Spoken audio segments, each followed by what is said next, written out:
অনেকে যখন প্রশ্ন করে যুদ্ধে কে হারবে কে জিতবে, তা আমি বলি যে এই যুদ্ধে ইরান হারবে না আর আমেরিকা জিতবে না। সেই বিষয়ে কথা বলার জন্য একজন চমৎকার ভূ রাজনৈতিক বিশ্লেষক মোহাম্মদ আব্দুর রাজ্জাক স্যার আমাদেরকে আজকে শিখাবেন। দীর্ঘ 40 বছরের অভিজ্ঞতা ওনার। বাংলাদেশ নেভিতে যখন রিটায়ার করেন অ্যাজ আ কমোডর র্যাঙ্কটা হচ্ছে ব্রিগেডিয়ার জেনারেল সমমর্যাদার। বাংলাদেশ নেভিতে কাজ করার পাশাপাশি ইউনাইটেড নেশনসে ন্যাশনাল কনসালটেন্ট হিসেবে কাজ করেছেন। এই যুদ্ধটাতে কি আমেরিকা আসলে তার সেনাবাহিনীকে ইরানের মাটিতে নামাবে কিনা? Most unlikely. যদি ইসরায়েলের সৈন্য আমেরিকার সাথে যোগ দেয় এই ইরানের গ্রাউন্ড ট্রুপসে, war calculus will change completely. 1000টা প্লেন দেন আর 1000টা মিসাইল মারেন, you can flat the train, সবকিছু ভেঙে চুরে তসমায় ধ্বংস করে দিতে পারেন, কিন্তু রেজিম চেঞ্জ বা ক্ষমতার পালা বদল সেটা ঘটবে না যতদিন আপনি ট্রুপস অন গ্রাউন্ড করেন। তারা মনে করছিল যে খামেনিকে মেরে ফেলে মানে সব ভেঙে চুরে পড়ে যাবে, বাট ইট ডিডন্ট হ্যাপেন। এবং খামেনি শহীদ হওয়ার পরে মনে হচ্ছে যেন দেশটা আরো ইউনাইটেড হয়েছে আন্ডার ওয়ান। এবং এটা অনেক অ্যানালিস্টই বলেন it's a big mistake for America. আপনি দেখেন এই যুদ্ধের পরে the Middle East will be complete Middle East, so we have to wait for the time.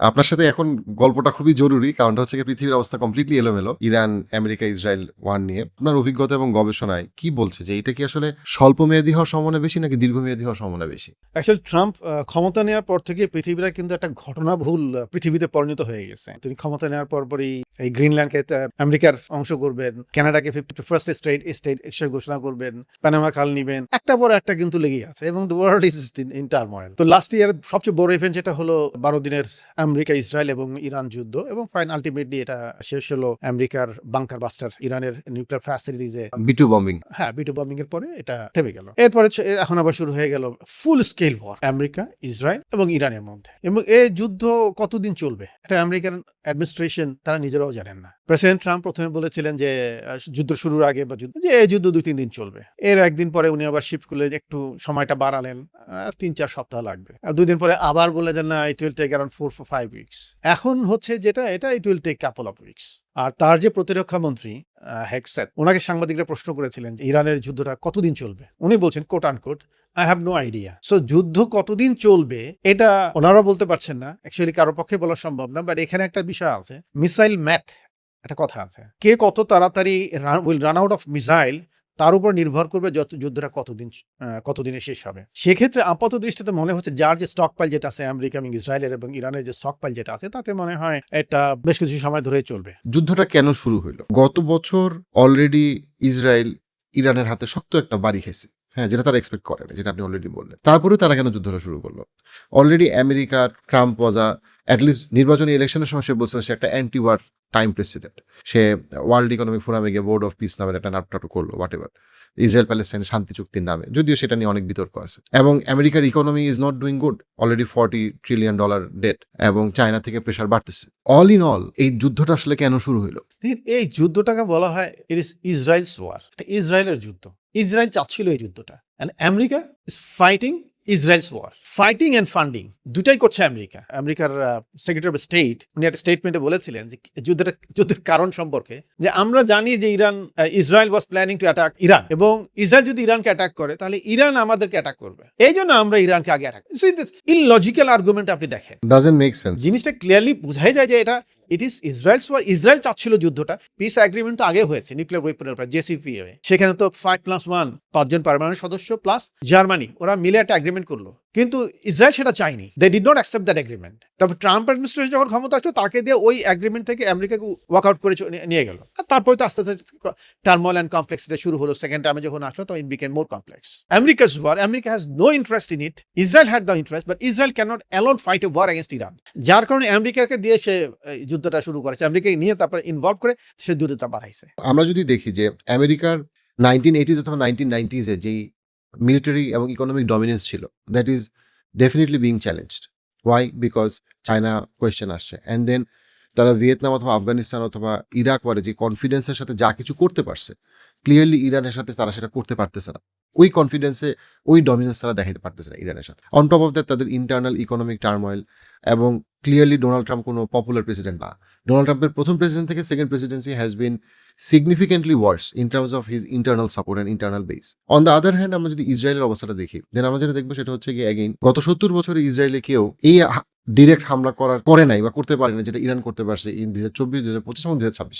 Definitely Israel will survive, but at the same time Israel clearly সে যেটা মনে করছে যে আমি টপ কিছু লিডারশিপকে ফালাই দিলে আমার আর কোনো সমস্যা নাই, ঝামেলা শেষ। সেইটা আসলে ঝামেলাটা শেষ হচ্ছে না। দেখা যাচ্ছে যে বাবার পরে ছেলে আসতেছে, অথবা মিলিটারি লিডারশিপে যে কর্নেল সে ব্রিগেডিয়ার জেনারেল হচ্ছে। তারা মনে করছিল যে খামেনিকে মেরে ফেলে মানে সব ভেঙে চলে পড়ে যাবে, বাট ইট ডিডন্ট হ্যাপেন। এবং খামেনি শহীদ হওয়ার পরে মনে হচ্ছে যেন দেশটা আরো ইউনাইটেড United হয়েছে। Under one. এবং এটা অনেক অ্যানালিস্টই বলেন it's a big mistake for America. এটা অনেকটা যুদ্ধতে তাদেরকে আরো উৎসাহিত করছে এবং ইউনাইটেড করছে। প্লাস হচ্ছে কি যে আমেরিকান বেজে যে পরিমাণ অ্যাটাক হয়েছে, এই অ্যাটাকও আমরা আসলে কখনো গত 50 বছরে অনেক কিছুই হয়েছে, কিন্তু গত 50 বছরে আমেরিকান বেজে একসাথে কেউ অ্যাটাক করবে তারপরে সে বলবে যে আমি আসলে লাস্ট করব, মানে আমি সার্ভাইভ করে যাব, হ্যাঁ ট্রুপস আসলে আসুক, এতটুকু সাহস আমরা কাউকে দেখাইতে দেখি নাই। নট দ্যাট আমি বলতেছি এটা দেখানো মানুষ কিছু হয়ে গেছে। তো সেই জায়গাটা থেকে এটা বলা যায় কিনা যে given the rising power of China and given Turkey $1.6 trillion hit করছে despite American sanction, 180টা দেশের ড্রোন ইয়ে করছে, and Israel is extremely unhappy with Turkey's growth. And then যা কিছু হইতেছে এখানে সেখানে আপনার কাছে কি মনে হয় কিনা যে America is gradually losing its relevance in this middle east region compare to what it use to be 1980s to 2000? হ্যাঁ, একটা কথা আছে, what goes up must come down. আপনার name, fame, power, anything it goes up must come down. It's a natural phenomena. আমরা British rule দেখেছি, যেটা বলা হতো যে ব্রিটিশের কি হলে ব্রিটিশ সাম্রাজ্যে কোনো সূর্য অস্ত যায় না, বাট এখন ও নিজের টিকে থাকার লড়াই আছে। দ্য আমেরিকান সেঞ্চুরি আমার মাসে মনে হয় is on the declining phase. এবং আমি প্রেসিডেন্ট ট্রাম্প এবং নেতানিয়াহু, প্রাইম মিনিস্টার নেতানিয়াহু, এই দুজনের ভিতরে আমি একটা জিনিস খুব স্পষ্ট দেখতে পাই, এবং তার যে অ্যাডমিনিস্ট্রেশন যে আছে, ভেরি ক্লোজ অ্যাডমিনিস্ট্রেশন, অ্যারোগ্যান্স, মারাত্মক অ্যারোগ্যান্সের একটা ফ্লেভার, একটা এলিমেন্ট দেখা যায় তাদের ভিতরে। সানজুর যে ফিলোসফিক্যাল টিচিং যেটা আছে, গ্রেট জেনারেল, মানে আমি খুব ভক্ত সানজুর। মিলিটারি কমান্ডারদের অ্যারোগ্যান্সটাকে যদি ইগনাইট করা যায়, ওইটা তার ফলের কারণ হবে। প্রেসিডেন্ট ট্রাম্প যখন বলেন আমি যে কোনো দেশে যে কিছু করতে পারি, that is certainly the symbol of arrogance. এই অ্যারোগ্যান্সটাই কিন্তু ফলের কারণ হয়ে দাঁড়াবে। আপনি দেখেন এই যুদ্ধের পরে the Middle East will be complete Middle east.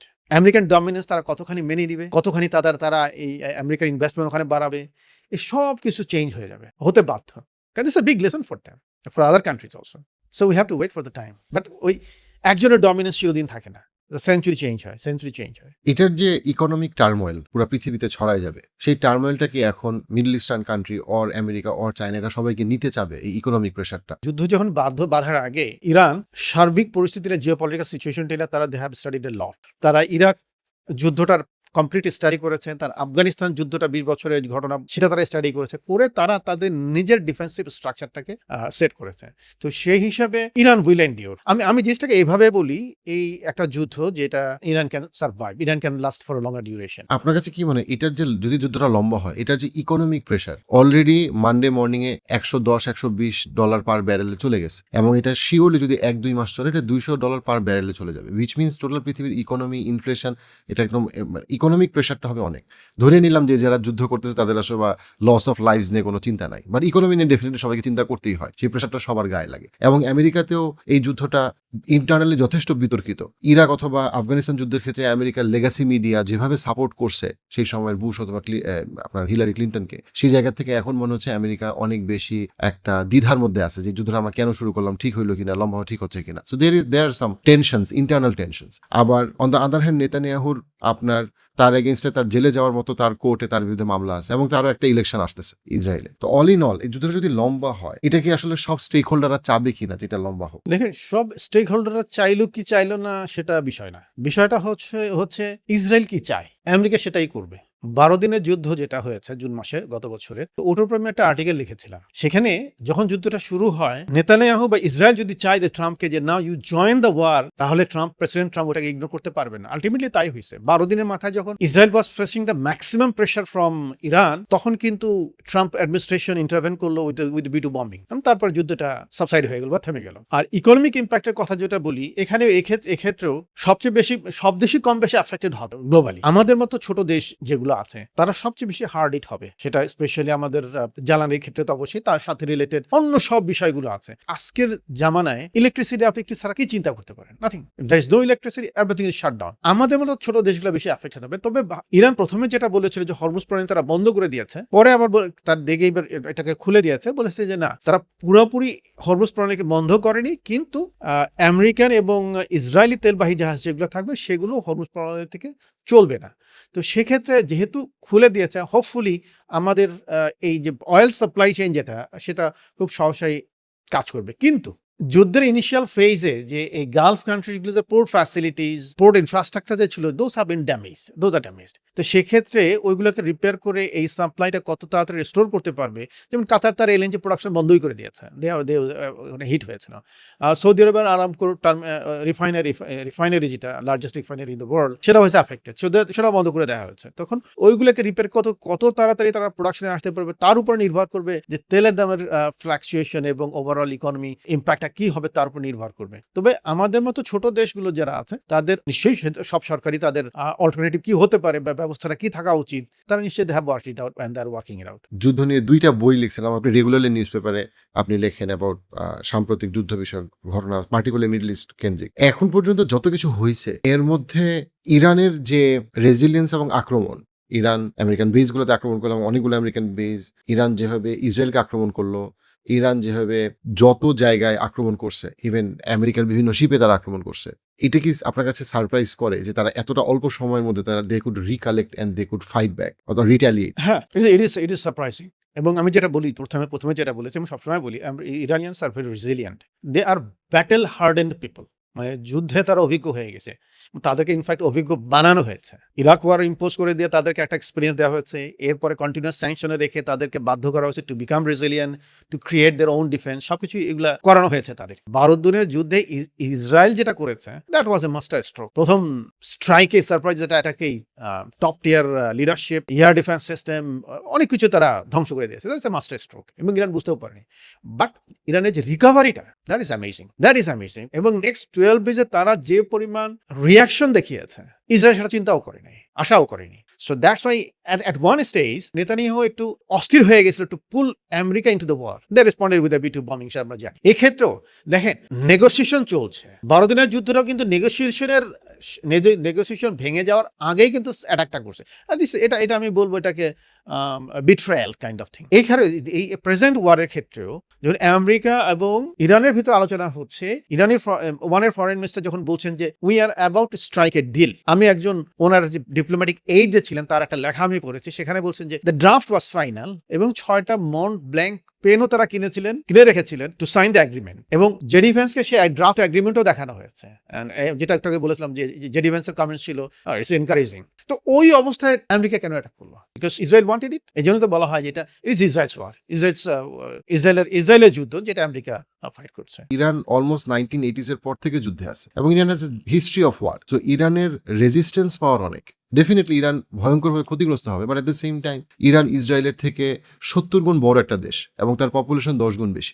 ইসরায়েলের লোকজন প্লেন দিয়ে অন্য কোথাও যেতে পারে, ইরানের লোকজন আসলে প্লেন দিয়ে অন্য কোথাও যেতে পারে না। So they have no way to go, so they have no other option to fight, and they are a nation who fights, they have produce fascinating fighters historically. তো সেই জায়গাটা থেকে তার মানে ইরান কখনোই আত্মসমর্পণ করবে না।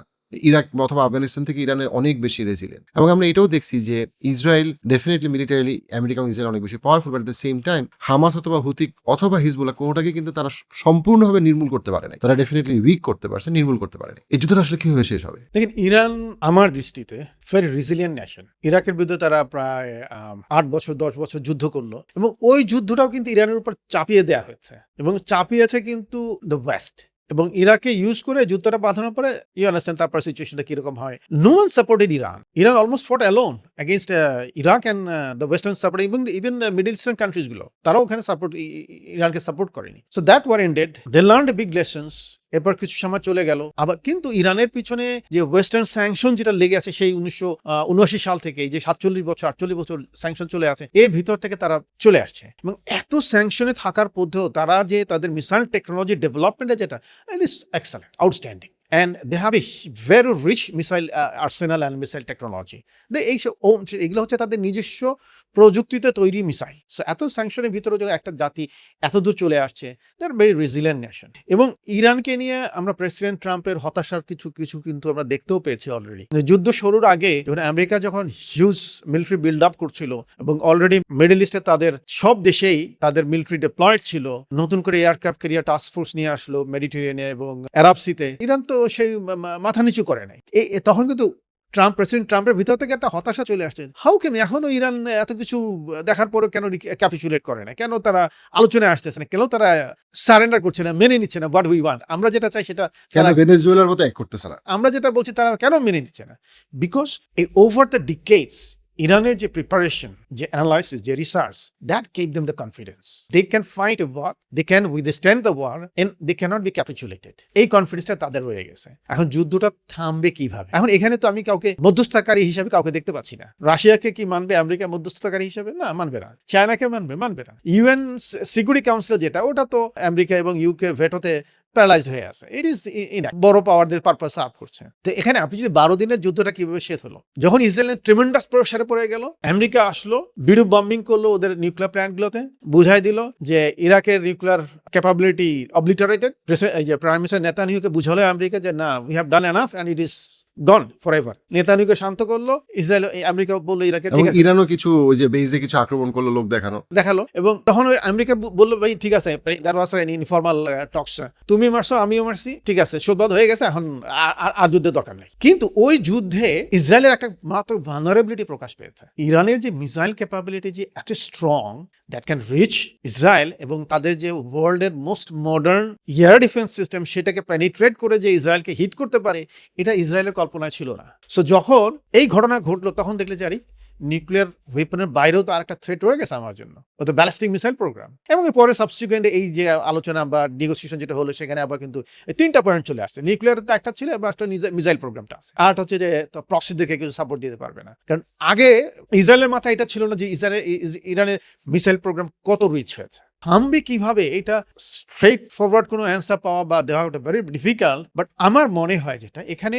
আমেরিকার যারা মিডল ইস্ট অ্যালাই যারা আছে, স্পেশালি সৌদি আরব, দুবাই, অন্যান্য যারা আছে, কাতার, এদেরকে প্রেশারটা তৈরি করতে হবে। তারা যদি প্রেশারটা তৈরি করতে পারে, specially on the attackers, America and Israel, কারণ ইরান তো defender, actually Iran is defender, Iran was attacked and then Iran responded. তো মিডল ইস্ট অ্যালায়েন্স যারা আছে, এরা যদি মিনিংফুল প্রেশার ক্রিয়েট করতে পারে আমেরিকার উপরে, তাহলে যে একটা স্থিতাবস্থায় আসবে। Otherwise, it will continue for a longer time. Even ইরানের মিসাইল স্টক এবং স্পেশালি আপনার শাহেদ সিরিজ ড্রোন স্টক যেটা আছে, তা দিয়ে তারা 3 মাস 6 মাস চলতে পারবে। They can continue the war. But অতদিন কিন্তু আমেরিকা এবং ইসরায়েলের যে ডিফেন্সিভ স্টক যেটা আছে, স্পেশালি ইন্টারসেপ্টরস অ্যান্ড লঞ্চ প্যাড যেগুলো আছে, লঞ্চার্স যেটা বলি আমরা, 3 মাস তারা সাপোর্ট দিতে পারবে না। সো আমার মতে মিডল ইস্ট অ্যালাই যারা আছে America, they have to take the initiative.